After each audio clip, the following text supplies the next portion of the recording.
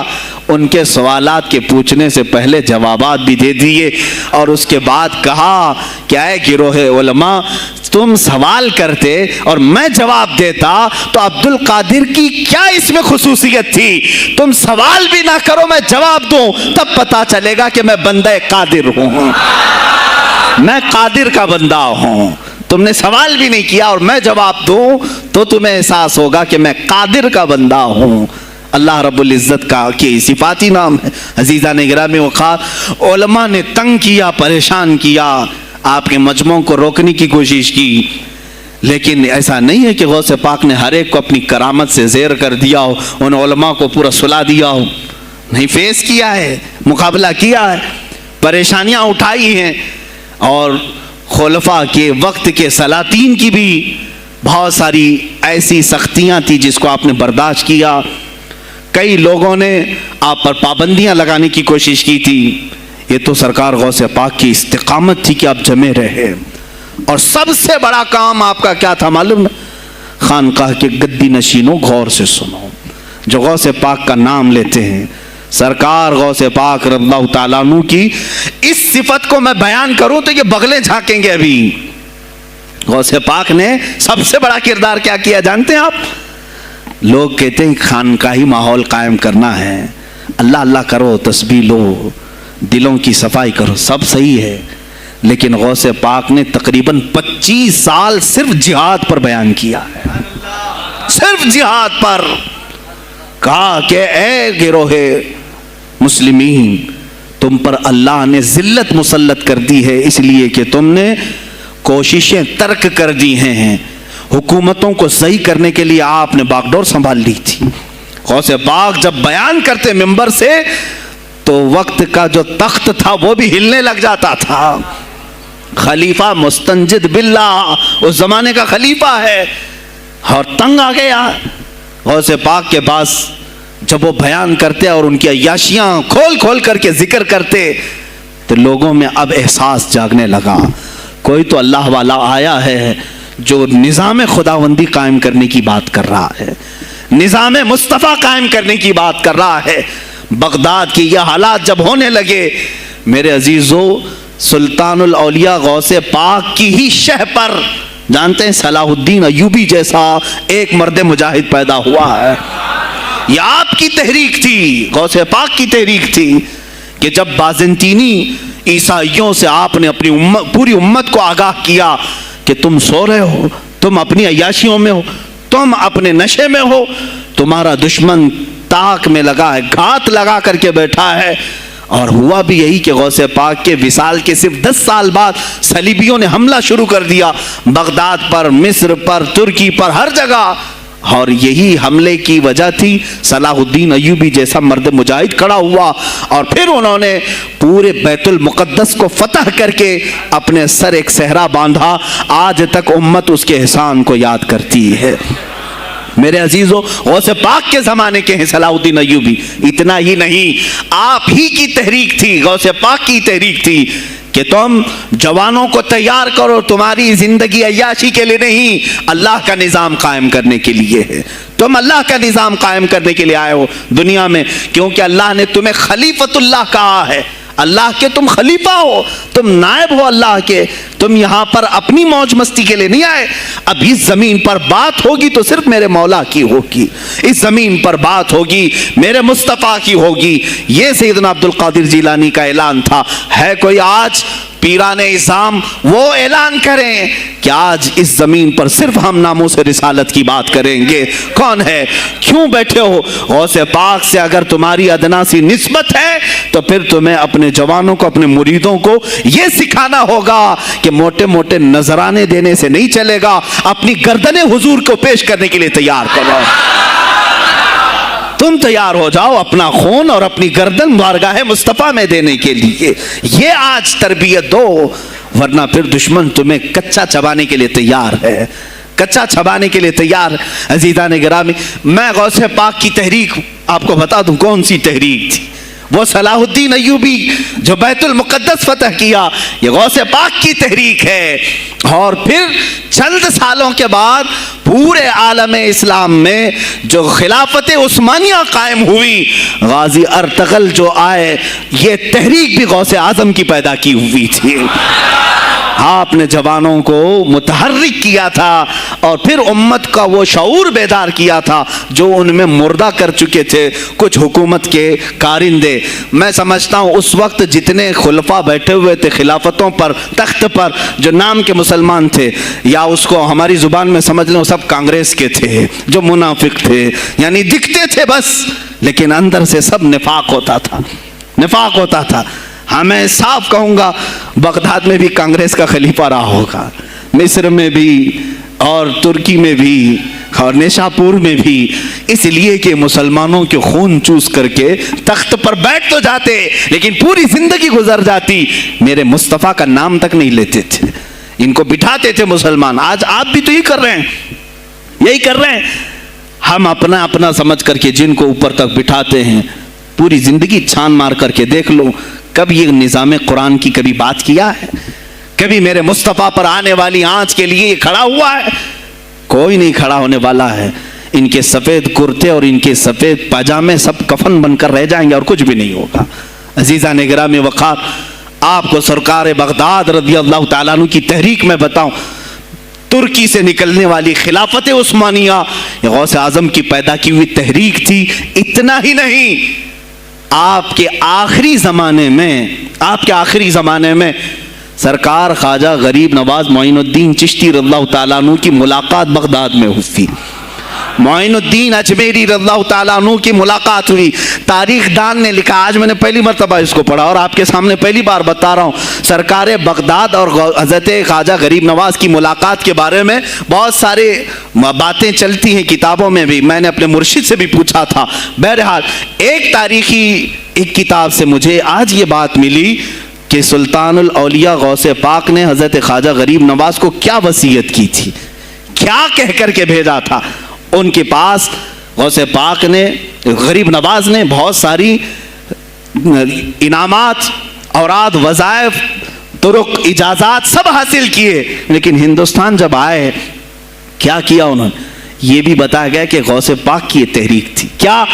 سلطان الہند سرکار غریب نواز نے شہاب الدین غوری کو بلا کر کے ہندوستان میں پرچم اسلام لہرانے کا حکم دیا تھا. یہ تحریک بھی سرکار غریب نواز نے لائی تھی بغداد کے ولی کامل سے. تم کیا سمجھتے ہو یہ اولیاء خالی مسلح لے کر کے گھومتے تھے؟ یا اولیاء اکرام صرف گدی نشین تھے؟ نہیں میرے عزیزو، یہ حکومت وقت کو آنکھ میں آنکھیں ڈال کر بات کرتے تھے اور پھر نظام مصطفیٰ کی بات للکار کر کے کرتے تھے. آج کے زمانے میں کچھ لوگوں نے اولیاء کو ایسا پیش کیا ہے جیسے وہ درویش بس جنگل میں رہتے تھے اور کچھ نہیں. نہیں میرے عزیزو، وہ اللہ کے شیر تھے، اللہ کے شیر تھے. اسی لیے تو اقبال نے کہا ہے، اللہ کے شیروں کو آتی نہیں روباہی. وہ کبھی لومڑی پن کا انہوں نے اپنے آپ میں اظہار ہی نہیں کیا کہ نہیں یہ بھی چلے گا وہ بھی چلے گا، کبھی نہیں. وہ گرجتے تھے اپنے تخت پر، اپنی خانقاہوں پر. دیکھیں خلیفہ مستنجد باللہ، ابو المظفر اس کو کہتے ہیں، بغداد کا وہ خلیفہ، عباسی خلیفہ، بڑا طاقتور، اور اسی کے زمانے میں غوث پاک ہیں. ایک فارس سے آنے والے اجمی عبد القادر، شیخ عبد القادر، جب بغداد کی جامع مسجد میں بیان کر رہے ہوں، در و دیوار ہل رہے ہیں. وہ اپنے خلافت کے دربار میں بیٹھا ہے خلیفہ، اچانک بہت زور کی آواز آئی، پورے محل میں گونج گئی. پوچھا یہ آواز کیسی بغداد میں؟ لوگوں نے معلوم کر کے بتایا کہ شیخ عبد القادر جیلانی نے چھینک ماری، ان کے مریدوں نے صرف جواب دیا ہے. ان کو چھینک آئی تھی، جواب میں لوگوں نے یرحمک اللہ کہا، وہ خلیفہ وقت کے محل تک پہنچ گئی آواز. تو اس نے کہا یہ تو پورا ہلا دینے کی بات ہے. ایک بات یاد رکھو میرے عزیزو، آواز ہو سکتا ہے تمہاری مسجد سے باہر جائے نہ جائے، تمہاری آواز کا دار و مدار تمہارے گلے پر نہیں ہے. ایک بار تم پکارو گے پہنچانا میرے مولا کا کام ہے۔ اب ہماری آواز کہاں کہاں تک پہنچتی ہے، کس کے ٹائر پھٹتے ہیں، یہ سب بعد کی بات ہے۔ تم پکار کر کے تو دیکھو۔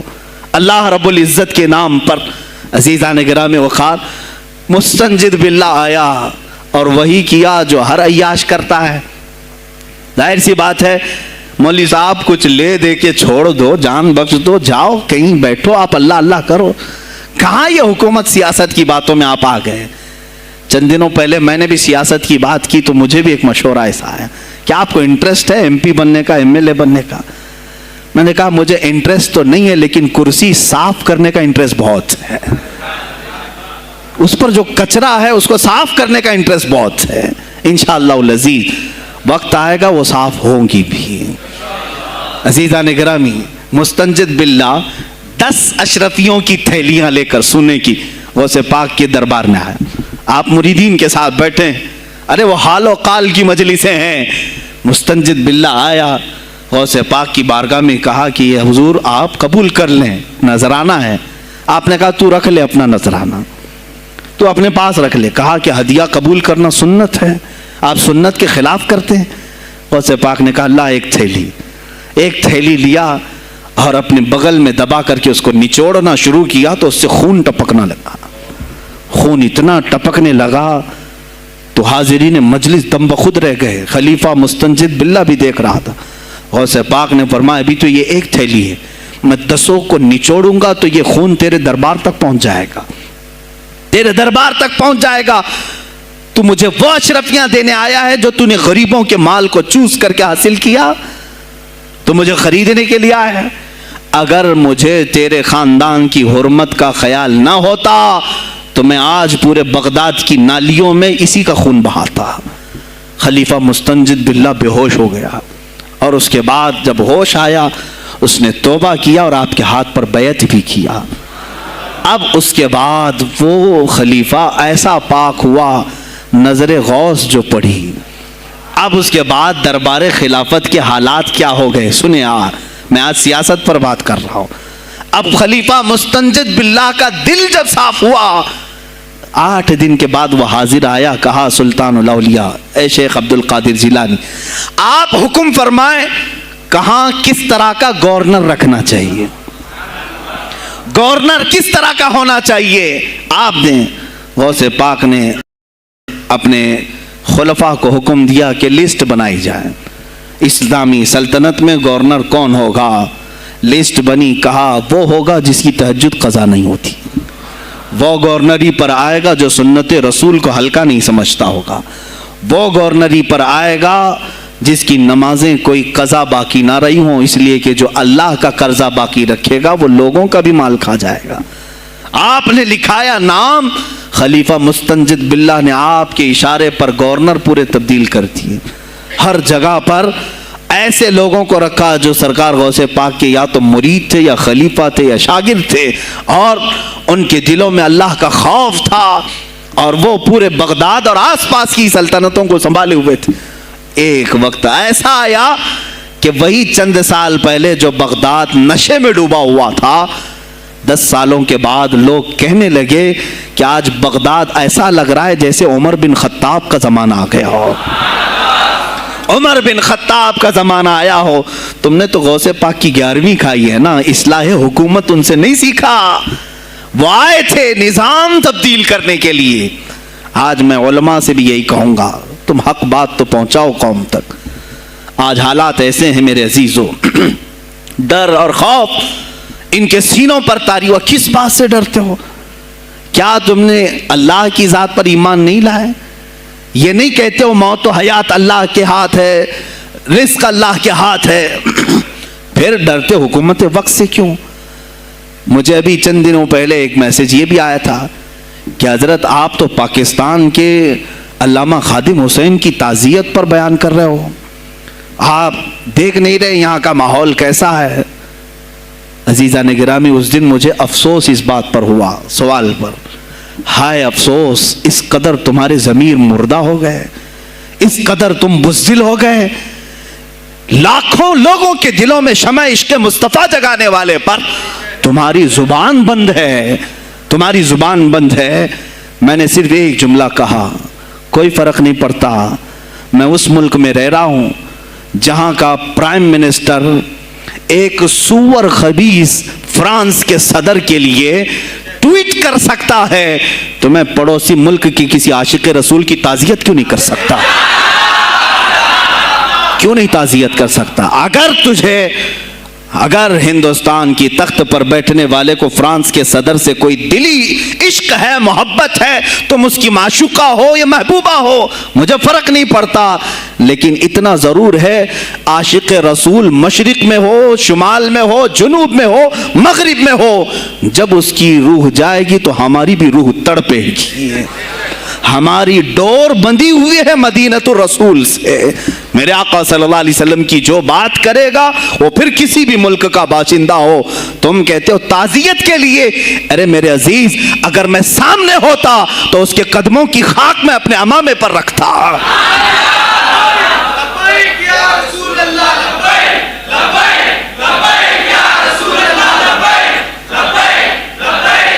عزیزان گرامی وقار, یہ بہت خاموشی ہم نے اختیار کی, بہت خاموشی, کوئی بات نہیں. تم دیکھو گے حالات خراب ہونے کی جو شکایات آج کر رہے ہیں علماء, تم سب کے سب جاؤ گے. مجھے ابھی بچوں نے بتایا کوئی کانگریس کے لیڈر کا انتقال ہو گیا تو پیر صاحب تعزیت کے لیے باہر کھڑے ہو گئے, باہر آ گئے, ہم ان کی تعزیت کرتے ہیں. ڈوب مرو چلو بھر پانی میں, تمہاری گدی پہ ہی مر جاؤ. تمہاری زبانوں پر جب عاشق رسول کے لیے تعزیت کے الفاظ آنے میں ہچکچاہٹ آتی ہے, کون سا عشق رسول, کون سا کلمہ تم نے پڑھا ہے؟ غوث پاک کی اگر تمہارے اندر ذرا برابر بھی نسبت ہے تو میں کہوں گا میرے عزیزو, سلطان الاولیاء غوث پاک عاشق رسول ہی نہیں, فنا فی الرسول تھے. میرے نبی کی بات پر اگر کوئی انگلی بھی اٹھاتا, آپ یا تو اپنی کرامت سے اس کا منہ توڑ جواب دے دیتے. کسی عیسائی نے صرف یہ کہا تھا میرے نبی عیسیٰ افضل ہے, وہ مردوں کو زندہ کرتے تھے, آپ کو جلال آیا, کہا محمد افضل نہیں ہے اس لیے کہ وہ مردے زندہ نہیں کرتے تھے, آپ اس کا ہاتھ پکڑ کر قبرستان لے گئے. میرے نبی پر بات کرتا ہے, میں تجھے زندہ کر کے دکھاتا ہوں. اپنی کرامت سے مردے کو زندہ کر کے دکھایا. اب بول کون افضل ہے, عیسیٰ افضل ہے کہ میں افضل ہوں؟ تو نے تو عیسیٰ علیہ السلام کو مردے زندہ کرتے دیکھا تو نہیں, لیکن عبد القادر کو سامنے دیکھا. غوث پاک نے کہا میں اپنا موازنہ عیسیٰ علیہ السلام سے نہیں کرتا ہرگز, لیکن یاد رکھنا میرے نبی پر اگر زبان کھولے گا تو عبد القادر اپنے قدم سے اس کو جواب دے گا. وہ جواب دیتے. آپ کی زندگی ناموس رسالت کی حفاظت کے لیے گزری ہے. سلطان الاولیاء غوث پاک رضی اللہ تعالیٰ عنہ کی بارگاہ میں جب ایک سوال آیا کہ لوگ کہتے ہیں نبی ہر جگہ کیسے حاضر ہو سکتے ہیں, آپ نے خود کر کے دکھا دیا. کوئی صاحب آئے, کہا ہمارے گھر دعوت ہے, آپ تشریف لائیں, کہا ٹھیک ہے آتا ہوں. تھوڑی دیر بعد دوسرے آئے, کہا ہمارے گھر دعوت ہے آپ آئیں. سیم ٹائم پہ کئی 70 لوگ آئے, سب کی دعوت قبول کی. دوسرے دن شام میں لوگ آ کر کے فخر کر رہے ہیں آج میرے گھر شیخ عبد القادر جیلانی آئے تھے. دوسرا کہہ رہا نہیں میرے گھر آئے تھے, تیسرا کہہ رہا میرے گھر آئے تھے. ایک وقت میں سب گھروں پر کیسے؟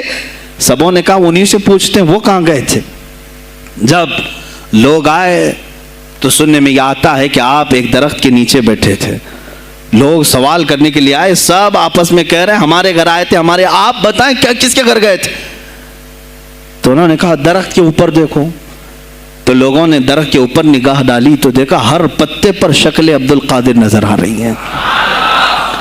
فرماتے ہیں اللہ نے عبد القادر کو یہ اتنی قدرت دی ہے کہ بیک وقت وہ کئی جگہوں پر حاضر ہو سکتا ہے. تو جب ایک غلام رسول کو اللہ نے یہ طاقت دی تو رسول مختار کو کتنی طاقت دی ہوگی. انہوں نے ناموس رسالت کو واضح کیا ہے. میرے عزیزو, اولیاء کاملین اسی لیے آتے ہیں, وہ نبی کا پرتو بن کر کے آتے ہیں, اور آج ان کے نام کی 11ویں کھا کر کے موٹے ہو رہے ہیں, بس اور کچھ نہیں. اور لوگ یہ سمجھتے ہیں نفس کو موٹا کر کے تم اپنی زبانوں میں گھی لگا چکے ہو, بولو گے تو پکڑے جاؤ گے, بولو گے تو تمہارے اوپر کیس ہو جائے گا. ہو نہیں تو میرے عزیزو, آج تو حالات ایسے ہیں. میں رو پڑا کل جب مجھے یہ رپورٹ ملی کہ صرف ہندوستان کی سوشل میڈیا پر 25,000 پوسٹ میرے نبی کی شان میں گالیاں دی گئی ہیں. 25,000 لوگوں نے گستاخی کی ہے.